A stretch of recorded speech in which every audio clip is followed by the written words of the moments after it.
Eh bien, bonsoir et bienvenue dans Mimi numéro 13. C'est le magazine de l'insolite et des mondes invisibles. Bonsoir Jérôme, comment vas-tu? Très bien, Antoine. Bonsoir à toutes et à tous. Alors Jérôme, numéro 13. Ouais, ça file 13, hein, déjà. Mhm. 13, oui, ouais, ça. ça veut dire quoi? 13. Ça porte bonheur? Ça porte Bah, malheur? au malheur, comme ça dépend. Ça dépend, hein, parce que quand tu écoutes la Française des Jeux, dès qu'il y a un numéro 13 qui arrive, ouais, ils en mettent tout un paquet dessus. Voilà, est-ce que ce numéro 13 va nous porter chance et nous permettre de faire des millions d'émissions ou est-ce que ça sera la dernière? Porte pas la poisse, Antoine. Écoute, ouais, tout dépend si tu es superstitieux ou pas. En tout cas, j'ai fait appel à un spécialiste. Tu sais que parmi mes grandes relations, j'ai un spécialiste de l'histoire mystérieuse qui s'appelle Pascal Cazotte et qui lui va nous donner bien sa vision des choses sur ce numéro 13. Bonjour Pascal. Alors, comme tu le sais, on, on est aujourd'hui sur le 13e numéro de Mimi et on voulait avoir ton avis, savoir est-ce que pour toi c'est un numéro qui porte bonheur ou qui porte malheur. Bonsoir Antoine. Eh bien écoute, effectivement, ce nombre 13, il fait peur à beaucoup de gens. D'ailleurs, pour certains, c'est carrément une phobie, hein, la peur du nombre 13. D'ailleurs, est-ce que tu sais comment on appelle la phobie du nombre 13? Non, mais je ne sais pas, la trésophobie. Non, c'est la triskaïdécaphobie. Un peu C'était compliqué comme quoi? nom, mais la peur du vendredi 13, tu verras, c'est encore pire.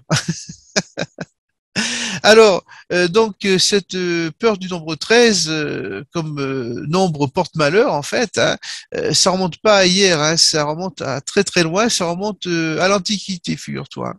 Parce que du temps de l'Antiquité, on estimait que le nombre parfait, c'était le 12.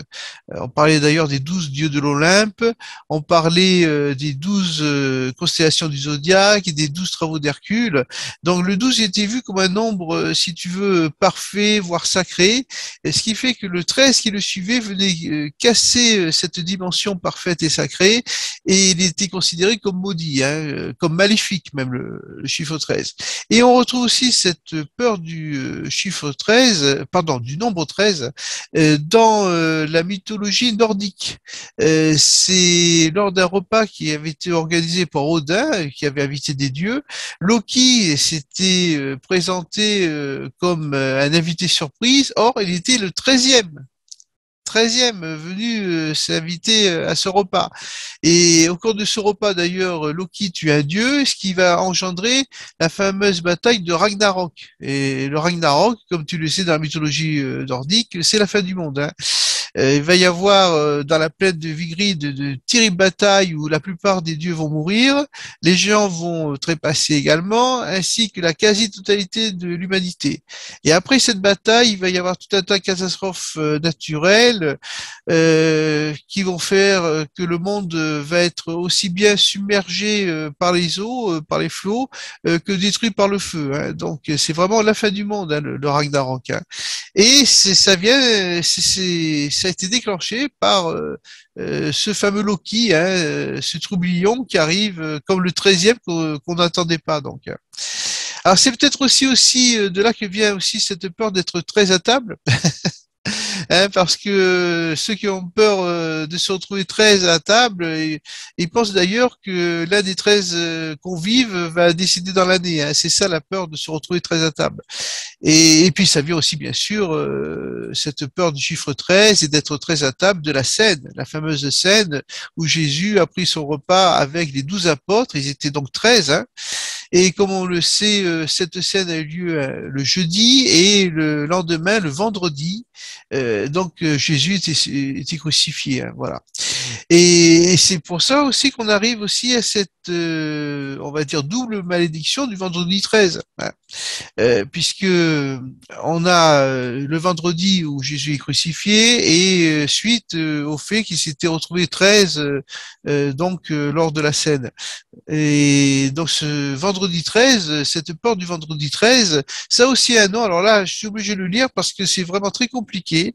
Ça s'appelle la paraskevidécatriaphobie. Hein, compliqué comme nom, hein. La peur du vendredi 13. Et le vendredi 13, le problème, c'est on s'aperçoit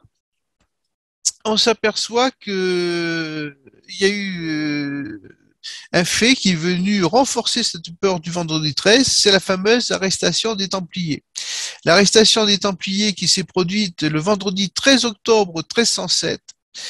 Alors en fait, ce sont tous les représentants du roi dans le royaume qui ont reçu des ordres venant directement, bien sûr, du roi. Et ces ordres contenaient donc un pli à n'ouvrir que le vendredi 13 octobre, hein, 1307. Donc tous les sénéchaux dans le royaume, en même temps, ils ont ouvert ce pli, ils ont découvert cet ordre terrible qu'il contenait, arrêter tous les Templiers de France. Voilà. Et donc c'est arrivé un vendredi 13. Et on a eu d'autres événements comme ça qui se sont produits un vendredi 13 qui ont été terribles. Et puis parmi les dernières en date, on a bien sûr le vendredi 13 novembre 2015 dont on a parlé encore récemment, avec la série d'attentats qui s'est déroulée à Paris, hein, de triste mémoire. Voilà. Voilà ce qu'on peut dire donc sur cette peur du 13 et du vendredi 13. Oui, bien ce chiffre 13, bon, ben, on va voir s'il va nous être bénéfique ou fatal, parce que finalement, il suffit d'être superstitieux pour que ça porte malheur, le numéro 13. Hein, je ne sais pas ce que tu en penses. En tout cas, il y a un autre numéro qui nous intéresse, particulièrement à toi et à moi, Pascal, c'est le numéro 8 de Génération Cité d'Or, où eh bien, tu nous fais un nouvel article dans ce numéro spécial Atlantide et civilisations disparues.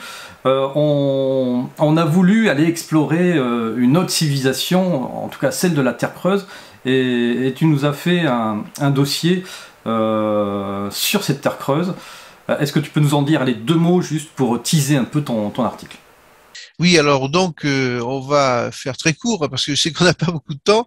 En fait, cette mythologie sur la Terre creuse, elle existe pareil depuis très très longtemps, hein, puisque pour les auteurs de l'Antiquité, il faisait même aucun doute qu'il y avait non seulement une Terre creuse, mais en plus des habitants dans cette Terre creuse.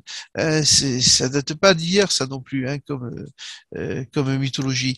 Et alors après, bon, ce que j'ai essayé de faire donc dans mon article, c'est essayer de retrouver tous les éléments qui font penser qu'il existe effectivement une Terre creuse et que cette Terre creuse a pu effectivement servir d'abri, peut-être d'ailleurs à des survivants de civilisations disparues comme l'Atlantide, hein.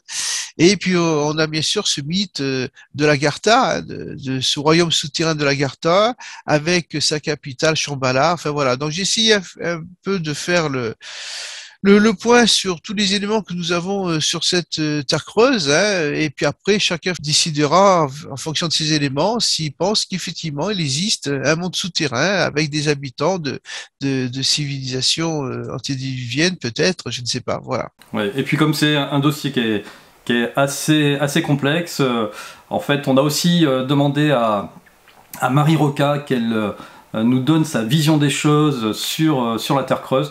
Donc vous aurez droit dans Génération Cité d'Or à 2 dossiers Terre creuse, un par Pascal et un par Marie Roca. Voilà. En tout cas Pascal, merci d'avoir participé à ce numéro 13 de Mimi, qui sera peut-être le dernier, ou peut-être pas. On le verra très bientôt. Allez, ciao Pascal. Allez, salut Antoine et à très bientôt. Bon voilà, alors faut pas être superstitieux, parce qu'effectivement, selon Pascal, hein, numéro 13 c'est pas terrible. Encore, Jérôme, on a un peu de chance.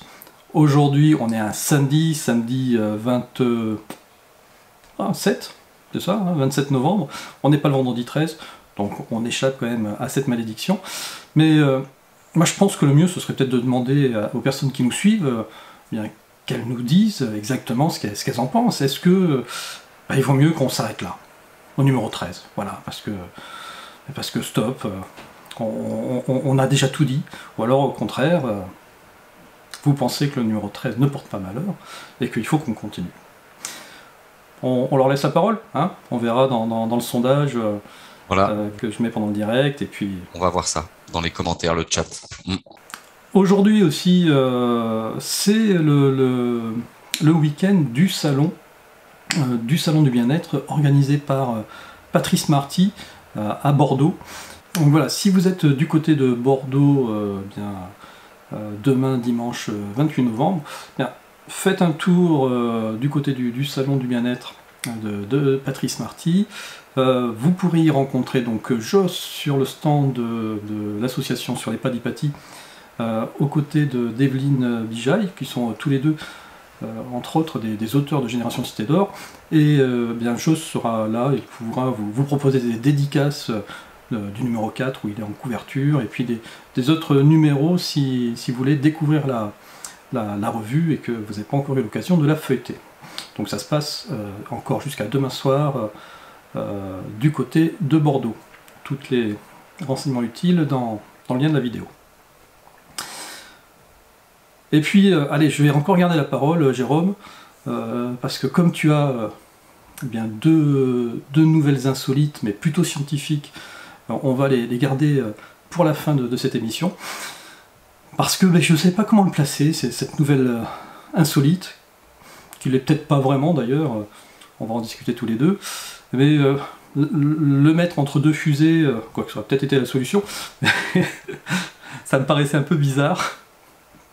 Cette nouvelle insolite, c'est notre Premier ministre qui a été confirmé positif au Covid. Alors moi je dis au masculin, le Covid. Alors que, officiellement, et c'est là-dessus, on va peut-être y revenir, il a eu sa double dose de vaccination. Donc comment a-t-il bien pu être contaminé? C'est ça qui est quand même insolite. Allez, on partage un peu. Voilà. Donc tu vois, là c'est une nouvelle de France Info, mais ça a vraiment fait le tour de tous les médias. Jean Castex, positif au Covid-19. Alors, la suite nous intéresse moins, comment l'exécutif s'organise-t-il. C'est surtout que Jean Castex, qui était cas contact de sa fille, devra s'isoler pour une journée de 10 jours. Sa fille de 11 ans, qui elle était positive aussi au Covid. Moi, ça m'interpelle. Je ne sais pas ce que toi tu en penses, mais quand même, cette nouvelle m'interpelle. Parce que si on regarde bien toute la campagne publicitaire qui est faite depuis des mois et des mois et des mois, on laisse entendre que la vaccination, finalement, une fois que tu es vacciné, eh bien, tu n'es plus contagieux. Ce qui est complètement faux. Mais en tout cas, c'est vraiment le sentiment qui transparaît dans les médias. Je ne sais pas ce que tu en penses. Oui, c'est un petit peu l'argument qui est mis en avant. Vous protégez les autres, etc., etc. C'est ça. Et c'est d'ailleurs pour ça qu'ils vont retirer le pass sanitaire à ceux qui ne prendraient pas de dose de rappel, donc de troisième dose, parce que ils pourraient redevenir contagieux. Alors, 2 doses, il est contaminé par sa fille. C'est quand même ballot. Surtout que les enfants, en tout cas jusqu'à lundi, on parlait pas encore officiellement de pouvoir les vacciner. Et puis, regarde, bizarrement, cette semaine, Covid, feu vert européen à l'utilisation du vaccin Pfizer chez les enfants. Les études menées sur les 5-11 ans ont montré une efficacité de 90% pour prévenir du Covid symptomatique, selon l'Agence européenne des médicaments, qui valide donc l'injection d'une double dose, alors plus faible que celle réservée aux adultes. Et effectivement, jeudi, le ministre de la Santé, Olivier Véran, a commencé à préparer les gens à dire bon, on va étudier si on va mettre le vaccin aux enfants. Moi je trouve que ça tombe super bien cette pseudo-contamination de M. Castex, parce que, bah oui, finalement c'est sa fille, c'est la petite enfant de 11 ans qui est venue contaminer la personne qui pourtant était protégée. Donc qu'est-ce qu'on doit en déduire? Le vaccin protège? Ou pas? Alors après, il faut se poser beaucoup de questions. Est-ce que c'est du pipeau, c'est un effet de com pour justement inciter et mettre dans la tête des gens le fait que les enfants peuvent être contaminants et donc il faut à tout prix les vacciner aussi, hein, les enfants de moins de 12 ans, parce que aujourd'hui c'est pas le cas, mais on va y venir petit à petit parce qu'il y a déjà des pays qui ont lancé la campagne de vaccination pour les enfants de 5 à 12 ans. Ou alors est-ce que c'est, je sais pas, moi quand j'ai appris que c'était sa fille qui l'avait contaminé, j'ai vu des vidéos de Castex entouré de plein de gens, je ne sais plus où il était, personne avait le masque et des poignées de main par-ci par-là, en veux-tu en voilà. Donc est-ce qu'il l'aurait pas attrapé justement dans ces bains de foule et puis de rejeter la faute sur sa fille? C'est un petit peu... C'est exactement, tu vois, exactement là où je voulais en venir, parce que c'est ça. Et en ce moment, honnêtement, il y a une chaîne mainstream qui est vraiment pas mal, parce qu'elle commence à balancer ce genre d'arguments. Et d'ailleurs, effectivement, on voit Castex qui fait qui est dans un protocole, un dîner, ou je ne sais quoi, où ils se serrent tous la main, faites ce que je dis, mais pas ce que je fais. Hein. Ils se serrent tous la main, ils se claquent toute la bise, ils n'ont pas de masque. Mais c'est normal parce que ils sont vaccinés, donc s'ils sont vaccinés, ils sont pas contagieux. Hein. Ah non, c'est vrai que c'est pas ça. Donc est-ce que c'est pas lui qui l'a refilé à sa fille, et puis finalement sa fille elle a été testée, ah ben elle est positive. Après on teste la famille, ah ben il est positif, c'est sa fille. Moi je me dis vraiment ça tombe super bien, quoi. Ça tombe pile poil au moment où on veut faire des annonces par rapport au vaccin des enfants. Et puis le fait de baisser maintenant la validité du pass sanitaire, quoi, du test PCR à 24 heures. Bon, en dehors du fait que 24 heures, entre le moment où tu le fais, que tu reçois tes résultats, etc., il reste plus que peut-être une douzaine d'heures, mais bon, qu'importe. Et donc ça veut dire quoi? C'est, si on suit la logique, on baisse le temps parce qu'on considère qu'il vaut mieux faire un test tous les 24 heures, ce pourquoi dans l'absolu moi je serais pour être sûr que les personnes ne soient pas positives. Mais à partir du moment où les gens vaccinés peuvent avoir le Covid, la preuve, à nouveau, pourquoi est-ce qu'on ne fait pas aussi des tests toutes les 24 heures aux gens vaccinés? De la même façon, tu vas à l'hôpital, t'es vacciné, il te faut faire un test PCR pour montrer que t'es pas contaminant, mais pourquoi est-ce que les soignants ne te présentent pas eux aussi leur test PCR de moins de 24 heures? Non mais c'est ça, c'est toute l'ambiguïté de ce qui se passe en ce moment. Hein.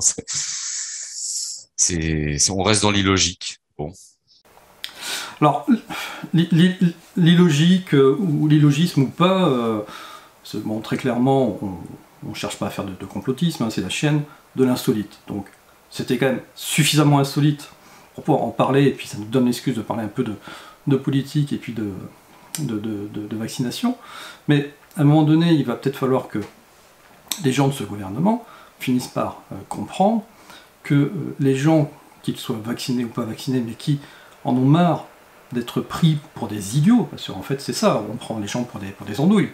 Quand on dit faites pas ceci, mettez vos masques, et puis après on part voir l'ambassadeur de... Alors je sais plus, c'était Papette, etc., où tu vois le président qui claque la bise à l'ambassadrice. Bon, et puis après, bizarrement, il y a une flambée de Covid dans les semaines qui suivent. Attendez, bah tiens, je parle de Covid, ça me fait tousser. Pardon. Donc, tout ça pour dire, à un moment donné, il va falloir qu'ils s'inquiètent de la réaction des gens, mais ce sera une réaction non violente, mais une réaction de rejet, c'est-à-dire qu'il y a les élections au mois de mai, et les gens, en ayant tellement ras-le-bol de ce qui se passe, de ce qu'on a vécu depuis plusieurs années, ils vont voter par défaut pour le candidat qui aura le plus de chances de renverser la vapeur et de renverser Macron. Donc ça veut dire qu'on va aller tout droit vers de l'extrême droite, ou tout droit vers du candidat qui n'est pas encore prononcé, mais tout le monde sait qu'il est candidat, du Zemmour. On va y arriver. Et puis, à un moment donné, quand vous allez avoir les deux face à face, vous en reprenez pour 5 ans de Macron, qui va encore vous mentir pendant des années, quitte à, hein, on va peut-être prendre la peste ou le choléra.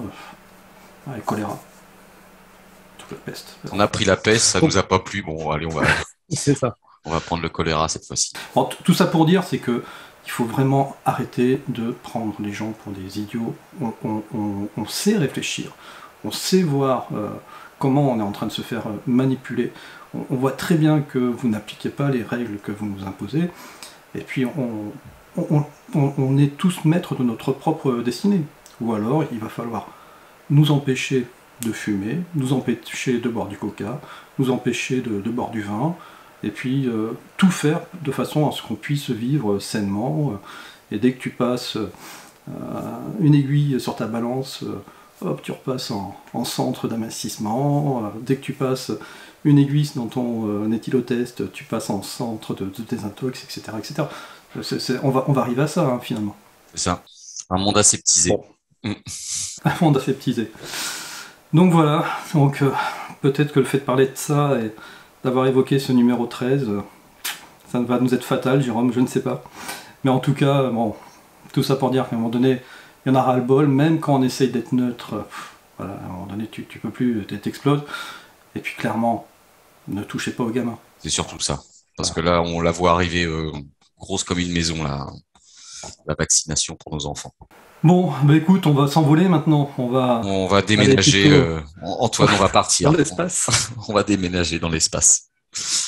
Et il y a plusieurs moyens pour aller dans l'espace, Antoine. Est-ce que tu as déjà joué à la fronde quand tu étais petit? Bah oui. De cette Thierry série Lafronde. Thierry Lafronde, voilà. Moi, je m'en étais fabriqué une quand j'étais gamin. J'ai cassé quelques carreaux d'ailleurs. Oui, j'étais un sale gamin. En fait, c'est une start-up américaine qui, j'ai vu cet article passer, j'ai trouvé ça assez intéressant, qui a comme projet, en fait, elle a déjà fabriqué un prototype. En fait, elle a l'idée de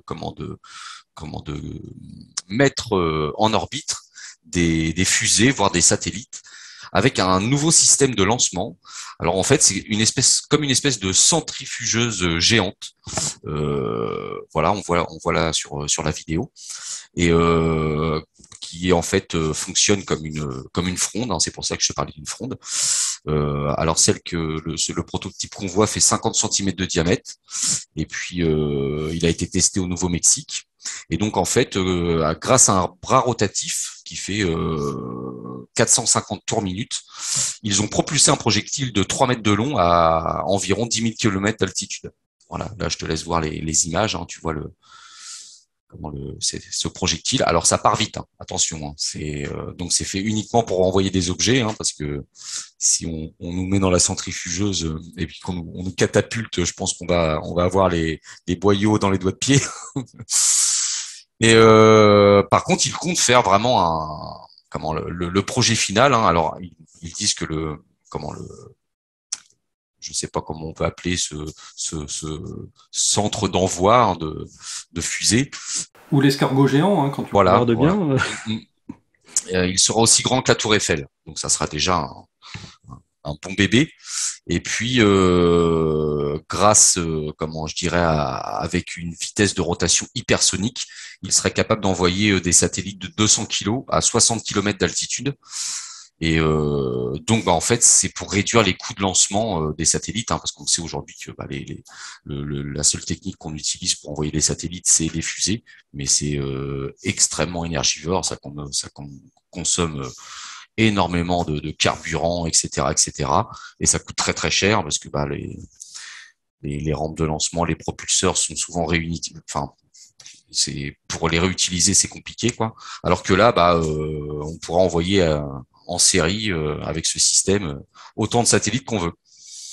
Donc, moi, je trouve que c'est une bonne idée. Après, c'est toujours les plus et les moins des sujets qu'on aborde, Antoine. Est-ce que là, on va pas accélérer la cadence d'envoyer n'importe quoi dans l'espace grâce à ces systèmes-là? Et puis, on va polluer le... Non, c'est déjà fait. C'est déjà fait. Quand tu vois les Russes là, qui ont fait sauter un satellite et qui a mis la panique à bord de l'ISS à cause des débris, quand on regarde la carte des débris dans l'espace, c'est hallucinant. C'est tellement hallucinant que tu te demandes comment aujourd'hui on arrive encore à lancer un objet dans l'espace sans qu'il se fasse shooter au passage. Ah oui, c'était le film Gravity, c'est ça, hein. Je crois que les Russes là ont failli reproduire le scénario du film Gravity avec c'est comment cet acteur George Clooney. Je ne sais plus, mais le film avait pas été moi j'avais trouvé très long. Il est long, mais super bien fait. Enfin, vraiment très bien fait. Voilà, on est dans ce scénario en fait, hein. C'est un satellite qui avait explosé et puis il y avait tous les débris qui croisaient l'ISS. Je ne sais plus combien d'heures, hein, c'était quelques heures, hein, parce que l'ISS fait le tour de la Terre très très très rapidement. Donc à chaque fois, il rentrait dans cette zone de débris et c'est ce qui avait créé la catastrophe, le scénario du film. Voilà. De toute manière, soyons honnêtes, tant qu'on n'aura pas inventé la téléportation, tout ça servira pas à grand chose, quoi, à part faire des expériences, mais on n'ira pas bien loin. C'est ça. On a peut-être inventé la téléportation, hein. On ne nous le dit pas, hein. Ah. Regarde le collisionneur que nous avons à Genève, hein, l'accélérateur de particules, hein. Ça pourrait, pourquoi pas, être un espèce de gigantesque téléporteur, hein. Tu rentres dans le collisionneur, hop, on expose toutes les molécules et puis on les recrée ailleurs, hein, pourquoi pas. Ou pas. Ou pas. C'est ça le problème. Tu te retrouves avec un bras dans le dos quand tu reviens. Toi, t'as trop vu la mouche. Ouais, c'est ça, The Fly. Ouais. Bon, donc ce méga lance-pierre, cette méga fronde de l'espace, écoute, pourquoi pas, on suivra ça. C'est ça, à suivre. Mais au moins, ça pourrait nous permettre de partir loin dans l'espace à moindre coût. Et d'arriver sur Mars, parce que ce que j'ai cru comprendre dans l'article que tu m'as envoyé, c'est que des scientifiques voulaient reproduire le champ magnétique, la magnétosphère de Mars. C'est ça, on est en plein dans la terraformation. Ça c'est un sujet qui avait été abordé il y a déjà pas mal d'années. Et si on a en vue de coloniser Mars, alors le problème de la planète Mars, c'est que on le sait aujourd'hui, elle a perdu son champ magnétique. Donc elle l'avait il y a des milliers d'années, peut-être des millions d'années, on ne sait pas trop. Elle avait ce champ magnétique. Et on sait aujourd'hui qu'il y a une présence assez conséquente d'eau sur la planète Mars. Donc, moi, je pense que Mars pouvait être une planète qui a été habitée il y a de cela très très longtemps. Parce qu'en plus, on retrouve des artefacts. On en avait déjà parlé, Antoine. On trouve certains artefacts assez étranges sur la planète, sur cette planète. Et donc, si on voulait coloniser Mars, il faudrait bien sûr la terraformer, la rendre à nouveau habitable, parce que du fait qu'elle n'ait plus son champ magnétique, évidemment, on a une atmosphère extrêmement ténue, on est obligé de porter des scaphandres, comme on peut voir dans des films comme Seul sur Mars, etc., quoi. Et donc, pour recréer une atmosphère, le seul moyen, c'est justement de relancer, de recréer un nouveau champ magnétique autour de la planète pour la protéger des rayons solaires et autres rayons cosmiques très nocifs pour l'homme. Et donc, des chercheurs se penchent sur ce problème depuis longtemps. Et ils ont plusieurs idées dans leur sac pour essayer de recréer un nouveau champ magnétique autour de Mars. Donc, ils vont publier justement un article dans la revue Acta Astronica en janvier prochain, en 2022, où ils vont expliquer les différentes approches qui permettraient de restaurer ce champ magnétique. Donc, déjà, ils précisent qu'il faudrait des ressources énergétiques massives extrêmement conséquentes. Ils ont fait quelques calculs, hein. Il faudrait pour pouvoir recréer un champ magnétique autour de Mars, il leur faudrait une puissance et une consommation d'énergie équivalente à ce que tous les humains sur Terre ont consommé en 2020 sur une année, pour t'expliquer un petit peu la puissance qu'il faut. Alors là, c'est pas une petite centrale nucléaire qu'il faudrait construire sur Mars, mais c'est plusieurs grosses centrales nucléaires pour pouvoir produire autant d'énergie, quoi.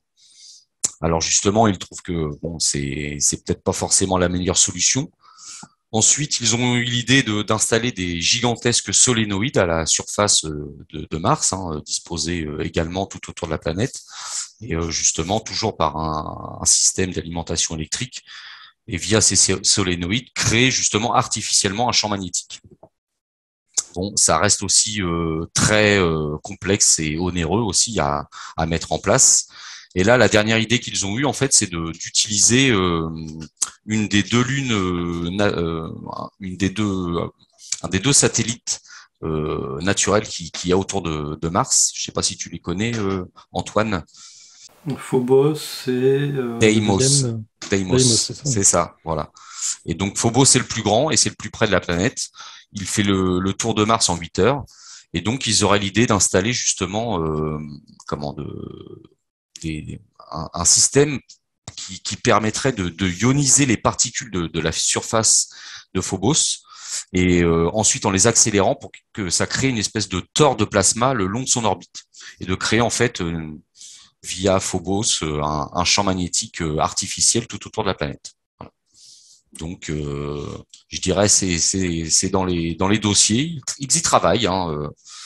Je trouve que les idées sont assez intéressantes, parce que moi, je me rappelle avoir entendu parler de la terraformation de Mars il y a déjà pas mal d'années de ça.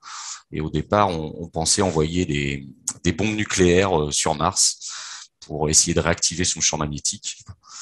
Je trouvais que l'idée n'était pas terrible parce que... T'as dû en entendre parler au minima en 1990, rappelle-toi. Hein, 1990, sortie de Total Recall. Eh oui. Oui, le fameux film avec Schwarzy. Avec Schwarzy, voilà, où Mars est une contrée minière, où il y a une révolte. C'est un film fantastique à l'époque, Total Recall. Et il y a des infrastructures extraterrestres dans le sous-sol de Mars qui, à la fin, recrachent des énormes quantités d'eau pour recréer une atmosphère avec de la vapeur d'eau, justement. Voilà. Je sais pas si tu te rappelles. Ça. Ah ouais, complètement. D'ailleurs, le remake était beaucoup moins bon, peut-être beaucoup plus technique, mais beaucoup moins bon en termes de scénario. Bon, ben voilà, écoute, on a fait le tour. C'est encore une émission un peu spéciale. Hein. On a fait plusieurs sujets, on s'est un peu lâché. Et puis écoutez, voilà, on verra la semaine prochaine si on a été banni par YouTube ou pas, pour avoir... Tu sais que la semaine dernière, le fait d'avoir montré des petits tétons à l'écran, la vidéo elle a été démonétisée direct. Hein, Pourtant, ils sont forts, YouTube. C'était des tétons en plastique. C'est même pas des vrais. Donc, comme quoi, ils ont quand même une intelligence artificielle qui est quand même assez efficace, mais pas complètement. Mais pas complètement. C'est pas en faire la différence entre du plastique et de la... Ok Jérôme, allez, je te remercie. Écoute, numéro 14, on sera en décembre. Donc, on vous dit à samedi prochain. Et puis, voilà, Noël approche. On fera peut-être une spéciale là, juste avant Noël ou pour Noël. On vous en reparlera. Une petite spéciale Noël, ensemble, Antoine. Ça marche. Allez, ciao à tous. Passez un bon week-end. Au revoir à tous.